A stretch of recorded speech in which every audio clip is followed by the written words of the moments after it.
O porta-voz da presidência, general Otávio Rego Barros, falou a jornalistas sobre a agenda do presidente Jair Bolsonaro e sobre os avanços do governo e, em particular, sobre o leilão do pré-sal ocorrido hoje, quando o governo arrecadou cerca de 70 bilhões de reais.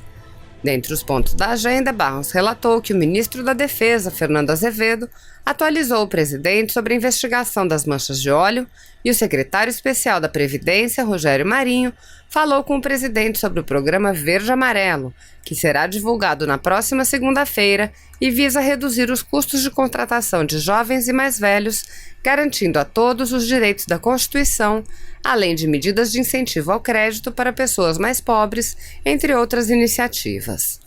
Sobre o leilão, o porta-voz afirmou que o leilão desta manhã foi considerado um sucesso, diferentemente do que vem sendo veiculado por setores da velha imprensa. Barros disse: havia expectativas de 100 bilhões, atingimos 70 bilhões. Significa que este foi o maior leilão deste tipo no mundo. O porta-voz enfatizou que o governo, os estados e municípios receberão suas parcelas e a expectativa é que esse capital promova uma mexida substancial na economia. O porta-voz falou ainda sobre a proposta de incorporação de municípios com menos de 5 mil habitantes a municípios maiores. Segundo Barros, chegou a hora de uma discussão sobre a viabilidade desses municípios e o presidente estará amplamente alinhado com as decisões das casas legislativas. Assista. Boa noite, porta-voz. Matheus, do Valor Econômico. Tudo bom, Matheus? Tudo bem. Hoje, 2 blocos no leilão não tiveram interessados e os demais tiveram 90% de participação da Petrobras. Qual a avaliação do governo sobre o leilão? Ficou abaixo, do que eram as projeções. O que explica esse resultado obtido hoje? Obrigado. Eu que agradeço. Segundo a Agência Nacional do Petróleo, Gás Natural e Biocombustíveis, ANP, o leilão desta manhã foi considerado um sucesso, diferente do que vem sendo equivocadamente veiculado. Nós temos que entender que havia expectativas levantadas em torno de 100 bilhões, atingimos 70 bilhões. 70 bilhões significa que este foi o maior leilão deste tipo no mundo. Então, o governo, os estados, os municípios receberão essa parcela de 70 bilhões dentro dos percentuais já elencados e informados por meio de vocês à sociedade. Então, de forma alguma, consideramos que tenha havido um insucesso. Nós consideramos, sim, que foi exitoso o leilão e temos expectativas futuras, inclusive para esses 2 outros poços que não foram, neste momento, incluídos no processo, para que futuramente eles venham ser novamente apresentados e que possam, de igual forma, serem absorvidos pela iniciativa privada. Eu gostaria de perguntar sobre... Desculpa, Matheus Vargas, do Estadão. Obrigado, Matheus. Eu gostaria de perguntar sobre uma publicação no Twitter do presidente Jair Bolsonaro nesta manhã, em que ele comentava sobre a saída de 3 empresas da Argentina que abririam fábricas no Brasil. Depois foi apagado. Gostaria de entender foi um pouco. Foi um equívoco. O presidente reconhece que foi um equívoco, pede desculpas. Em razão do reconhecimento da identificação do equívoco, ele determinou que fosse sacado da sua mídia social esse post que estava equivocado. E os senhores teriam informação de onde que ele tirou essas informações sobre as empresas? Não, ele identificou o equívoco e determinou a retirada. Não tem como te avançar, até porque ele não me comentou como ele identificou este equívoco. Só mais uma pergunta, voltando um pouco ao leilão. Pois não. Até o presidente da Câmara, Rodrigo Maia, comentou sobre a falta de interesse da iniciativa privada. Gostaria de saber se o Planalto também se preocupa com uma possível falta de interesse da iniciativa privada nesse leilão. Tratando dos leilões, não é? Da sessão onerosa. Não. O comentário do presidente Rodrigo Maia é recebido com naturalidade pelo senhor presidente da República. Não obstante, eu volto a confirmar a posição do presidente e do governo de reconhecer que o leilão foi exitoso. Nós conseguimos cerca de 70 bilhões de dólares, 70 bilhões de dólares que irão irrigar a economia e que igualmente proporcionarão aos estados e municípios fazer até o final do ano, muito proximamente então, uma mexida substancial na economia. Boa noite, porta-voz. Luciana Lima, do portal Metrópolis. Bem, Luciana. Tudo bem. Você é nova aqui? Não, eu estou aqui pela manhã. E geralmente tá o briefing é à tarde. Pois não. Mas é um prazer estar participando Igualmente. aqui. Porta-voz, eu gostaria de saber se já há, por parte do governo, alguma previsão de quando esses blocos que não foram alvo hoje de interesse serão novamente oferecidos. Eu não tenho essa informação de forma oficial. Entendo que os estudos estão remontando e endereçando para o próximo ano, mas não é uma informação oficial. Eu terei que confirmá-la no Ministério das Minas e Energia, até peço que você o faça diretamente, se houver premência na informação. Boa noite, porta-voz. Meu nome é Leandro Prazeres, sou repórter do Globo. Gostaria de lhe fazer duas perguntas. A primeira é: o presidente decidiu enviar o ministro Osmar Terra para a posse do presidente argentino Alberto Fernandes. Queria saber o que motivou a escolha dele, por que o presidente pessoalmente não vai, e se o envio do Osmar Terra pode ser considerado um aceno ao novo governo. A minha Pode segunda... ser considerado um aceno ao novo governo argentino, Pois após não. uma série de Pois críticas não. feitas Pois não. em relação ao Alberto Fernandes enquanto candidato. A minha outra pergunta é em relação a quem é que vai assumir a Secretaria Especial de Cultura. A informação de que o filho do pastor Romildo Ribeiro Soares iria assumir essa pasta. Eu gostaria de saber se o senhor confirma essa informação. É um dos nomes que está sob o escrutínio do senhor presidente da República e muito em breve ele fará, por meio do ministério que couber à cultura, a informação oficial. Com relação ao ministro Osmar Terra, é um cidadão rio-grandense, com larga experiência naquela área, fluente inclusive no idioma castelhano, e um representante digno do nosso país, da nossa diplomacia, das nossas relações bilaterais com a Argentina. Então o Brasil se faz muito bem representado, e se isso demonstrar uma aproximação do Brasil para com a Argentina, pode ser referendada pela pessoa do senhor ministro. O presidente designou o ministro Osmar Terra para representá-lo. Porta-voz, boa noite, Augusto, do Correio Brasiliense, tudo bem? Bom, Augusto? Tudo bom.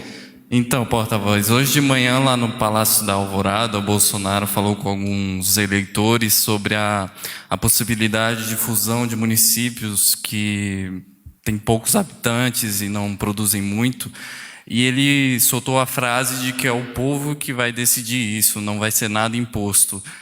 A gente ficou na dúvida se vai ser feito algum tipo de plebiscito, algum tipo de votação para definir como será feita essa incorporação dos municípios, ou não, vai se dar por outro tipo de atitude. Como é que vai ficar essa questão da incorporação dos municípios? A expressão textual do senhor presidente precisa ser traduzida da seguinte maneira: é o povo, por meio do nosso Congresso Nacional, Senado e Câmara, que haverão de analisar as propostas que o governo endereçou, tratando de uma ampla reforma, incluindo, obviamente, esta que nós estamos tratando, que é a questão dos municípios com cerca de 5 mil habitantes, que já é de conhecimento de todos, ao fim e ao cabo, muitos deles vivem do fundo de participação que o Estado provê, que o Executivo provê, que a Federação provê. Então, é chegada a hora de uma discussão serena, de uma discussão madura sobre a viabilidade desses municípios. Mas, como o presidente mesmo disse, apresentada essa perspectiva, este ponto de vista ao Congresso, ele estará amplamente alinhado com as decisões da Casa ou das casas legislativas. Boa noite, porta-voz. Rudá Moreira, do SBT. Tudo bom, Rudá? Tudo bem. Porta-voz, só perante o que o senhor falou da ida do ministro Osmar Terra à cerimônia do presidente argentino, eleito na Argentina, Alberto Fernandes, se não me falha a memória, no último sábado, ao sair do Palácio da Alvorada, o presidente falou com todas as letras que não iria mandar ninguém. E que se alguém, perguntado se algum ministro iria, se ele ia designar, ele falou, não vou mandar ninguém. Se alguém quiser ir, por algum motivo, quiser ir, eu autorizo, pode ir e tal. Falou nesses termos ao sair do Alvorada. Agora o senhor disse que ele foi designado. Então, só vou repetir a pergunta se é isso, então. Agora o presidente voltou atrás e resolveu designar um ministro para a cerimônia, ou o ministro que resolveu ir? Não, o presidente Bolsonaro designou o ministro Osmar Terra para representá-lo nessa cerimônia. Obrigado. Eu que agradeço. Mais alguém?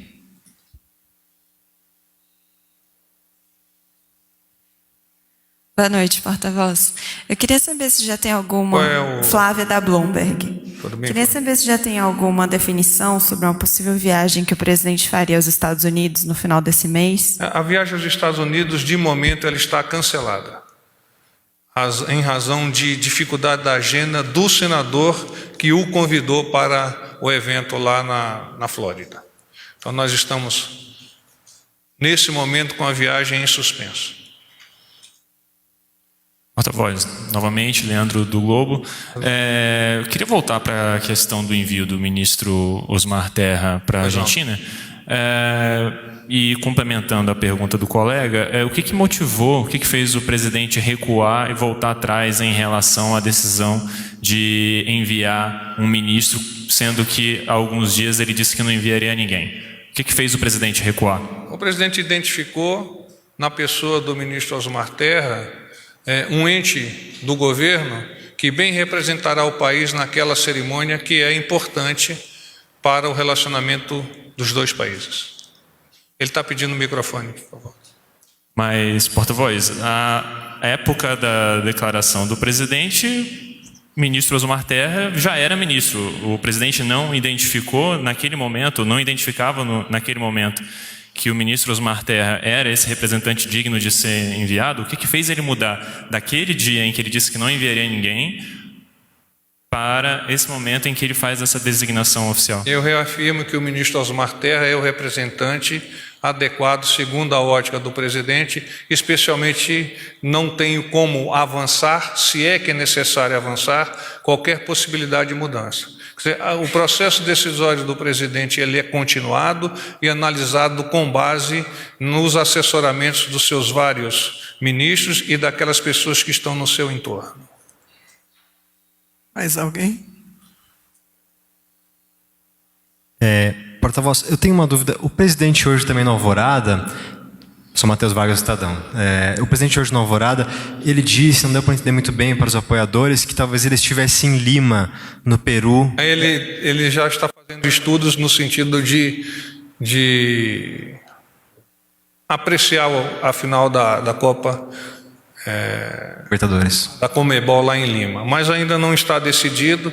Existem aspectos diplomáticos e logísticos que estarão sob análise nos próximos dias, até que nós tenhamos a certeza da sua ida ou o declinar da sua participação no evento. Ele comentou também que poderia ter uma reunião com o presidente do Peru nessa mesma época. Isso também está sendo avaliado?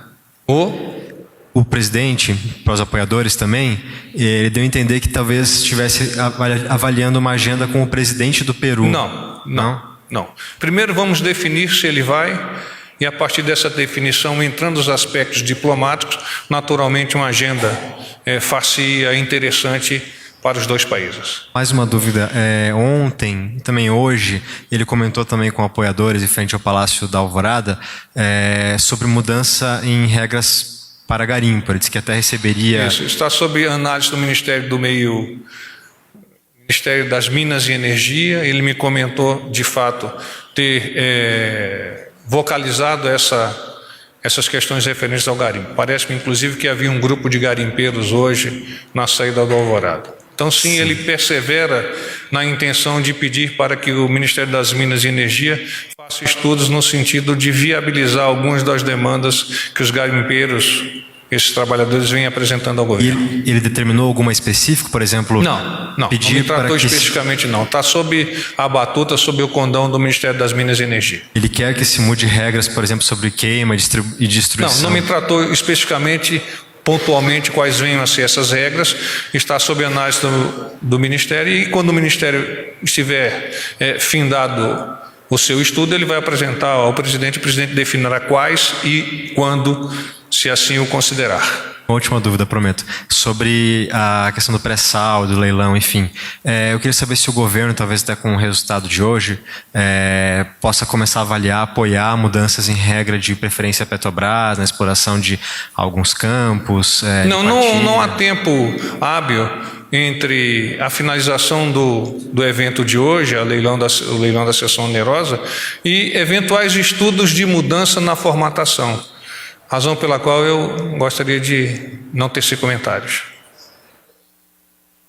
Deixa eu aproveitar, porta-voz, só para falar das viagens. Então, a dos Estados Unidos, o correto é a gente dizer que está suspensa. Ela não foi cancelada, mas por hora suspensa. Sim. Lima sendo avaliada, e tem mais alguma internacional no radar? Não há previsão internacional, Índia, não? Com exceção dessa questão que está sob análise da ida do presidente para a final da Sul-Americana. Aliás, não é Sul-Americana, é Libertadores. Para a Índia não tem nada programado agora. Índia? O ano que vem. Só ano que vem. O ano que vem. Obrigado. De Estado da Defesa, juntamente com o ministro Jorge Antônio de Oliveira, que é o ministro-chefe da Secretaria-Geral da Presidência, e o senhor o delegado Luiz Pontel de Souza, secretário executivo do Ministério da Justiça e da Segurança Pública. Então, o ministro Fernando Azevedo atualizou o presidente sobre as operações de combate ao derramamento de óleo no litoral brasileiro e como anda a investigação. E o presidente, nesta ocasião, solicitou que o Ministério faça um estudo acerca do excludente de licitude para militares das Forças Armadas em operações de garantia da lei e da ordem. Posteriormente, o ministro Ricardo Salles, ministro de Estado do Meio Ambiente, que tratou igualmente das questões referentes à Operação Amazônia Azul e atualizou o presidente de assuntos da sua pasta. Às 12 horas, o pastor Silas Malafaia, em um almoço de cortesia. O pastor é presidente do Conselho Interdenominacional de Ministros Evangélicos, que é o CIMEB. O presidente até lembrou, ele tem um apreço especial pelo pastor Silas Malafaia, e o pastor foi o celebrante do casamento do presidente com a dona Michele. Às 14h15, o ministro Onyx Lorenzoni, atualizado inclusive na agenda agora para despachos de rotina, bem como às 14h30, o ministro Luiz Eduardo Ramos. Às 16 horas, o secretário especial da Previdência e Trabalho do Ministério da Economia, Rogério Marinho, aqui esteve. O secretário apresentou ao presidente o programa Verde Amarelo, que será divulgado na próxima segunda-feira, em cerimônia aqui no Palácio do Planalto, às 17 horas. Um dos objetivos do programa é o de reduzir os custos de contratação de jovens de entre 18 e 29 anos e de pessoas acima de 55 anos que não estejam aposentadas. Todos os direitos da Constituição Federal estarão garantidos nesses novos projetos. O Programa Verde Amarelo trará também medidas de incentivo ao microcrédito para pessoas mais pobres, a reabilitação de pessoas vítimas de acidentes de trabalho, a inclusão de pessoas com deficiências no mercado de trabalho, dentre outras iniciativas. Se você apoia Jair Bolsonaro, curta este vídeo. Manifeste a sua opinião e compartilhe para que a vontade do povo brasileiro seja conhecida. Inscreva-se no canal para ter acesso gratuito ao nosso conteúdo. Uma produção Folha Política.